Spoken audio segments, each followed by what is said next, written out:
Hi, welcome to Challenge JP. My name is Jacek, and today I'm going to show you how to create a marketing investment plan in Excel. Let's start first from the structure of the model. So the spreadsheet is divided into three parts. There will be a part that deals with the data. So that data will be a sample data that comes from one of the advertising campaign. Then we will look into using this data, analyzing this data to get the key metrics that will be used for the in the rest of the model. And then finally, we'll look into creating a forecast based on the actual data and then some assumptions around the future performance. Now let's go back to the summary itself.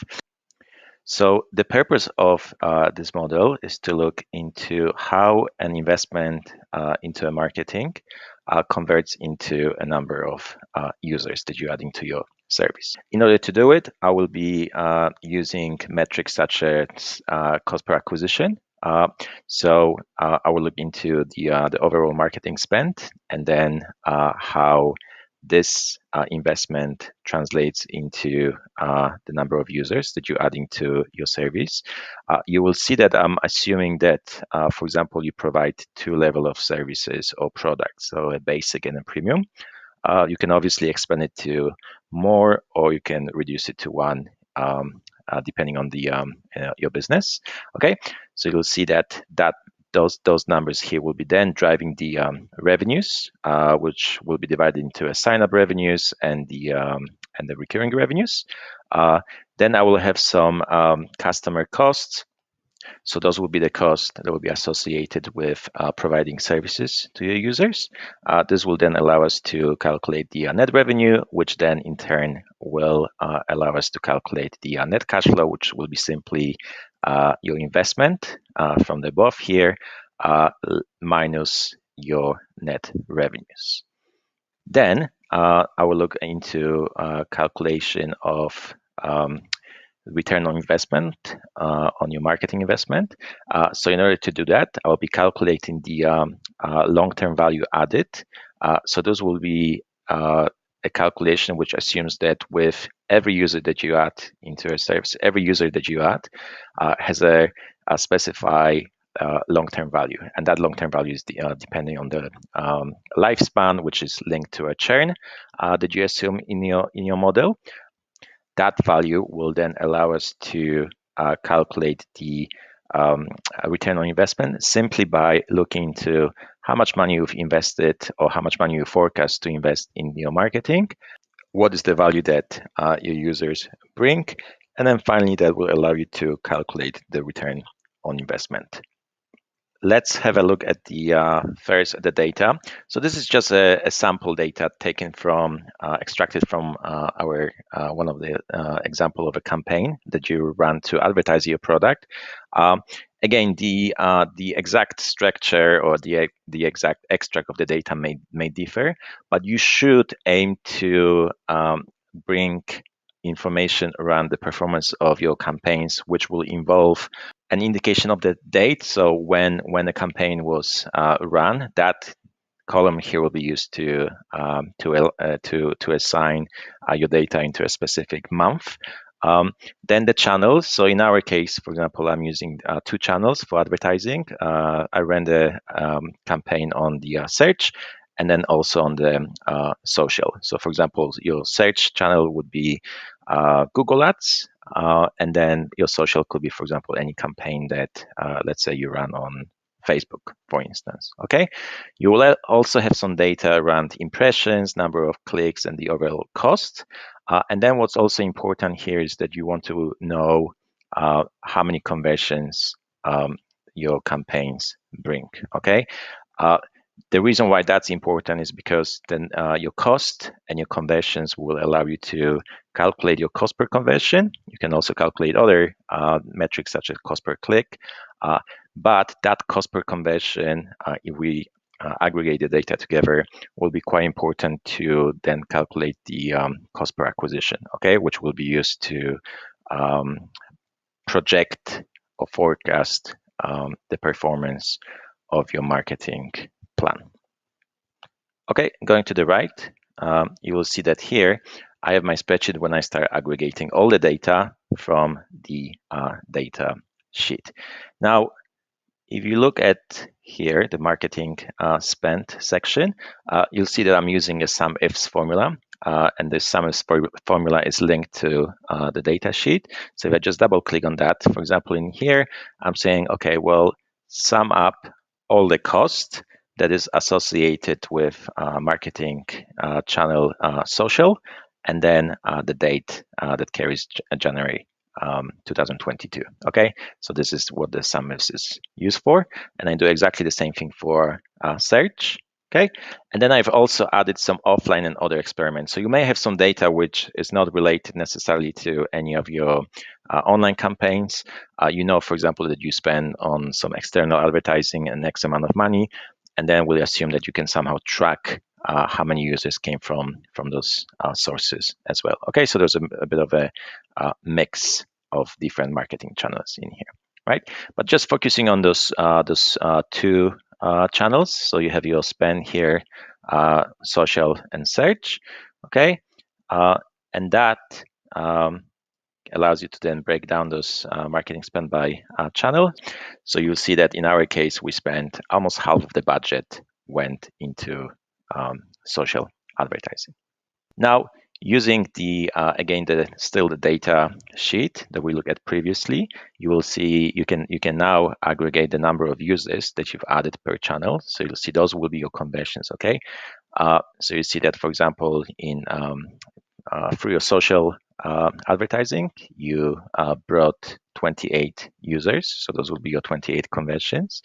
And then with that, that allows you to calculate the CPA, so cost per acquisition. Okay, so it's namely the total of your marketing investment for social in that given month, so in margin here, divided by the number of signups that you had to your service. Okay, so we're saying that in March, on average, it costs you 25.8, let's say, dollars to bring a new user to your service. Okay, then I expand that analysis a little bit further. So I want to see, okay, what was my marketing spend, not only by the marketing channel, but also by the type of users that I brought in. So remember that here we're assuming that you may have two level of services or two level of products. You may have a basic offering, so for example, a basic subscription, and then a premium subscription. Okay, so that we're just adding here additional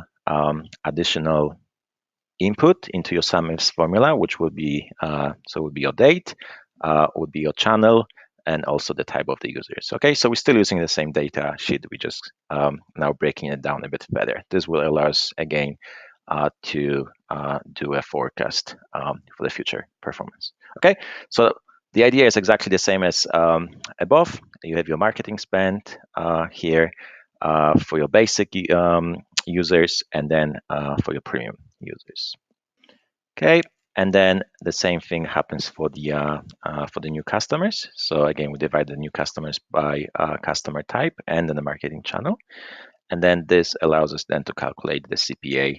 CPA, for example, for basic users for the social channel. Okay, so you can see that that CPA is 17.5, and then, for example, for premium ones is 38.5. Right, so you can see that, okay, while the blended CPA for the social channel was 24.6, if we actually break it down into the basic users and the premium users, you will see that actually the basic users were 14.5, so they were less expensive to bring in to create the conversion. And then for the premium users, that CPA was 44.9, right? So there was just another way to break it further. Now, you also want to bring in the customer long-term value. So that's what I do in here. So you'll see to the right, there's a long-term value calculator.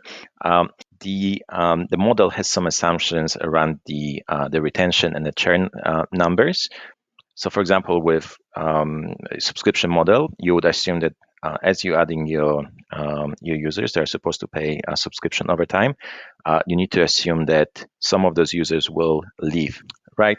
And then this calculator allows you to see, okay, well, for example, if you manage to retain in the first month of the user being online, 65% of the users, and then the monthly churn for any users that stay in the service after first month is, for example, 8.5%. And then assuming that, let's say in our model, we're assuming that for the basic users, they're not paying any thing for the first month, and then they're paying $6.9 on a monthly basis. And then there was some variable costs and fixed costs associated with that. You know that, okay, well, each user on monthly basis brings $5.37 in net value. And then based on your retention and churn assumptions, you can calculate that each user on average will stay almost 8 months for the basic users. And therefore, assuming that your net revenue for each user is 5.37. If you multiply those two figures, you're also adding any sign-up fees, you will see that my user long-term value for the basic user is 40.53. And then for the premium users, it's 112, okay? The long-term value here will be a function of your retention, your churn, and also the revenues and the costs associated with each of these products. So any change in one of those assumptions will have an influence on that number. Now, this brings us back to those inputs here, okay? So we'll see that, all right, well, based on our assumption or based on our data, we'll see that every basic user on average is worth $40.5, and then premium users worth $112 or almost $113.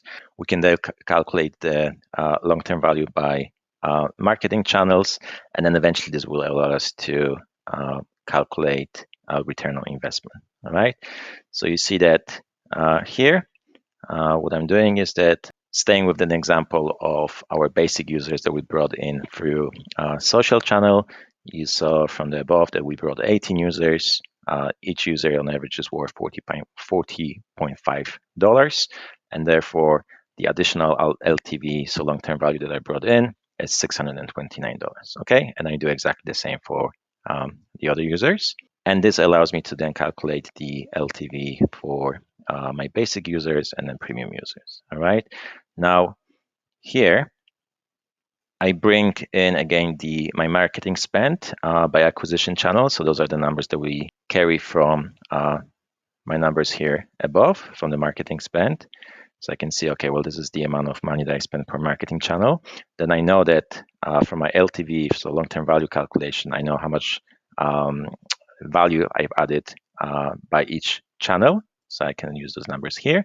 And then based on those numbers, if I take my long-term value added and I divide it by my marketing spend, then I can see what is my return on investment in terms of percentages. Okay, so that basically means that if I invested $800, for instance, in my marketing spend in May, and I added in terms of the long-term value for the users almost $2,200, that means that my return on that investment is over 170%. So I almost managed to double my investment here, right? On the other hand, for example, here, when you look at the offline results, you see a negative numbers. And the reason for that is here. So you've invested, for example, $400 in your offline advertising, but you only added $338 in terms of the long-term value. So you've added actually less than what you invested, and therefore your investment here is negative, okay? And again, the formula here, the calculation is you take the long-term value divided by the marketing investment, and then do a -1 in order to see actually what was your return on that investment. And that allows you then to calculate the overall return on investment. And then you will see here, which I did for all of the numbers, you see that, okay, while that investment varies from a month-to-month basis, on a yearly basis, if we look at it 2022 as my actuals, you see that overall my return on marketing investment was just above 50%. Now you can do exactly the same thing for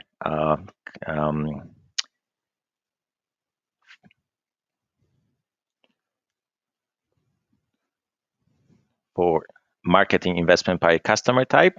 So while here above, I look at the acquisition channels. Here I want to see, okay, what's my return for different customer type. So you see that my basic customers return 32.2%, generate 32.2% return. My premium customers 67.2%, and again the blended average will be 51.7%, which should equal to the numbers that you had above, right? Those are the same numbers, it's just a different way of breaking this analysis down. And now having that actual analysis then allows us to create a forecast. And you will see that the first section of that forecast is called actuals, and those numbers will be linked to our sheet in here. This is the sheet that we just looked at, and then that section here, forecast, would be used to project future performance. So all of those numbers in those boxes are linked to numbers in the summary. So for example, let's look at that summary P11 cell, which is here. So you see that the way I structured this model is so you can create your assumption table in the summary page. So you will see that those assumptions are listed in here as well. But again, the idea is that if you want to change any of the inputs, you want to go back to the summary page and do it there. That column B is just for your reference, so you don't have to switch back and forth between the sheets. And then the idea of the forecast is that you will you have some actuals, so you know exactly where you stand today. So you have some numbers from your previous campaigns, and then you want to use those metrics to see, okay, well, how I can then move forward with my plan, right? So let's go from the top in here. You see that here in our forecast section, I want to increase my marketing spend to just over 5,000 in total. Then here, you see that I'm using the CPA, so cost per acquisition per user. Those numbers will be borrowed from my actual, so they will be based on the on averages using the actual numbers. So you see that my average here comes to 31.99 for the basic users, 69.54 for the premium users, and then also you'll see that there will be a slight increase on the monthly basis. What I want to do, similarly to, for example, when I had my marketing investment, I said, okay, you want to increase that investment over a year by 2.5% and then 5%. And then I also want to increase my CPA by 3% for each basic and then premium users. That number is expressed in an annual basis, so you'll see there was a slight monthly increase. And then with those numbers here, you see that I'm starting calculating the number of users that I have online. So let's say we take the February.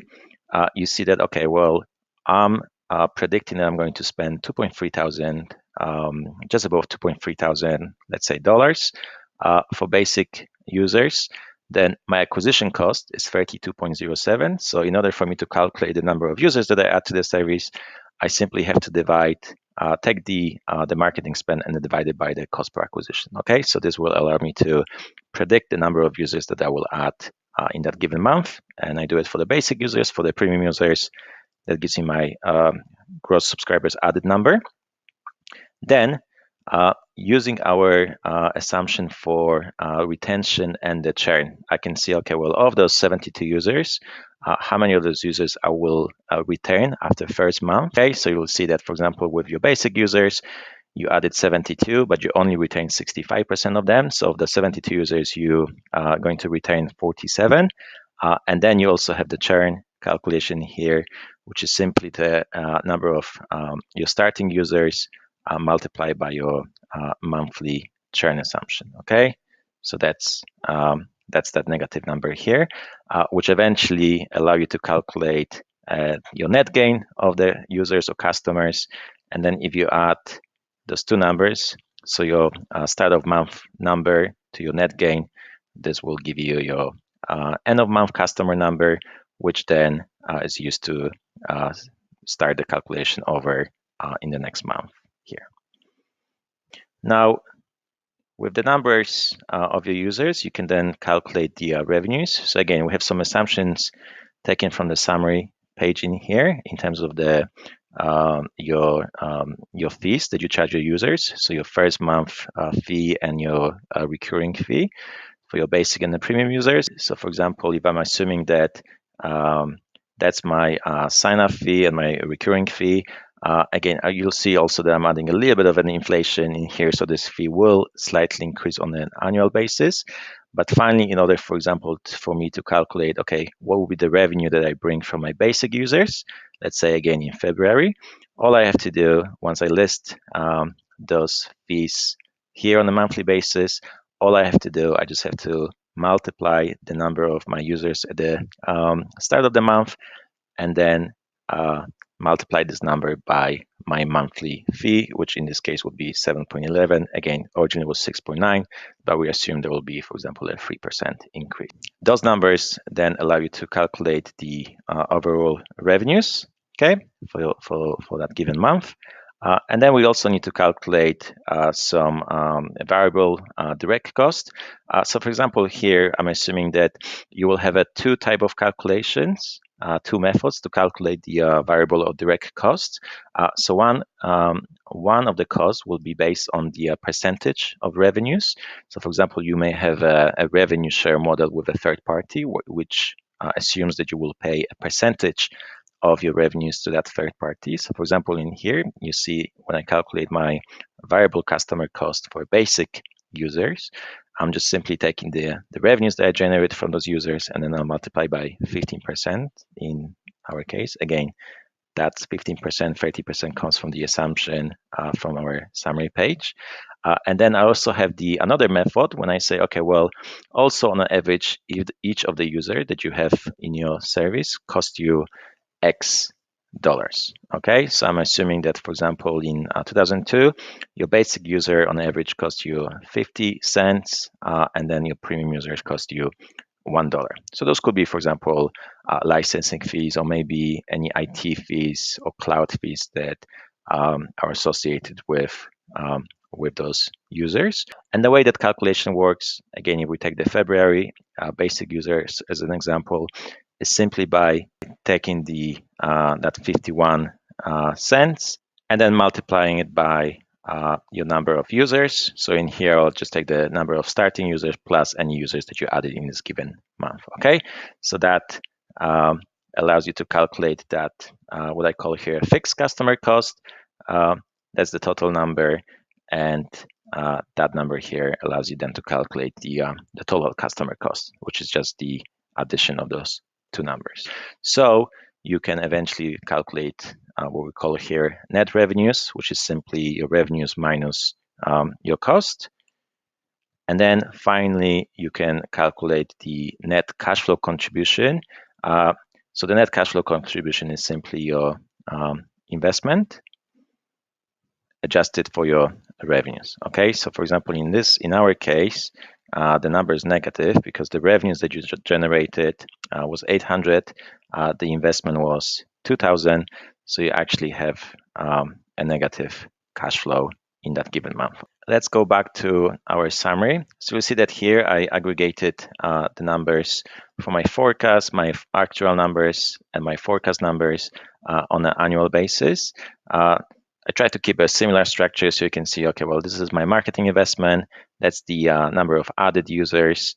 That's my cost per acquisition, my revenues, sign-up revenues, recurring revenues, total revenues, then the direct cost. So those will be the cost, aggregated cost that will be based on the percentage of revenues and any fixed cost per user. Then I have my net revenue, and then finally my cash flow. Okay, that negative number is the deficit, projected deficit. So this will be the investment required for my marketing plan. And then below here, you see that I've also aggregated my long-term value added numbers on an annual basis, my amortization calculation, net gain, and then eventually my unamortized long-term value. which then allows me to calculate my cumulative marketing spend over those years, and then my cumulative long-term value. So you can see what's my overall return over, for example, my 10-year forecast. And then that allows you to calculate the overall attractiveness of your plan. Okay, finally, if we go back here, you see that I've added the my return on investment metrics in here. And this allows you to run a few sensitivities. So for example, you can see, okay, what will happen to my those return on investment metrics from below if I were to, let's say, change the my pricing. So we know that our premium users are generating quite a healthy return. Let's see what happens to this return if I were to decrease my monthly fee from, let's say, $9.90 to, for example, $7.90.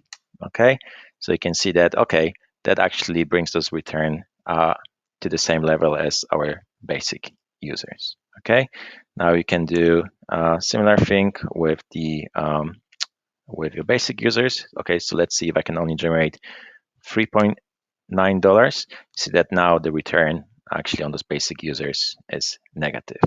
Now you can also look at the your churn assumption. So let's see actually what happens if my monthly churn for my premium users increases from 5% to, let's say, 6.5%. Okay, your return on the premium users go from 66% to 29.8%, so very similar to your basic users. And then to the right, I've added the Excel's data table, which allows us to run some further sensitivities. So those data tables are examples of what will happen to your customer lifetime value and then your return on marketing, depending on the assumptions that you will use in the model. So for example, here we can see how the customer lifetime value changes depending on the monthly churn. So as you see, as the monthly churn increases, so the customer lifetime value is decreasing.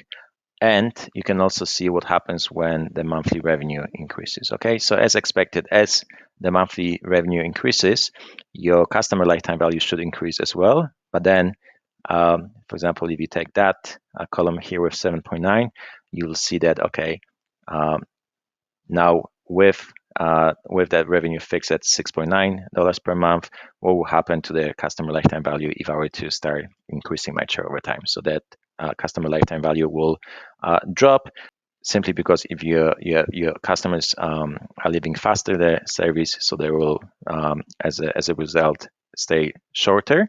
And then here we can see, okay, what will happen to my return on marketing investment if I were to change my cost per acquisition. Okay, so increasing cost per acquisition means increasing your initial investment. Therefore, keeping everything constant, you will see that the return on investment will start decreasing. And then also, as you're increasing the monthly churn, from the table above, you saw that the customer lifetime value is decreasing. So you would expect that also the return on marketing investment will start decreasing as well, which is exactly what you can see in this table. I hope you enjoyed this tutorial. If you have any questions or if you'd like to download the template used, follow the link, which you will find in the description, or visit my website at www.challengejp.com. Thank you very much.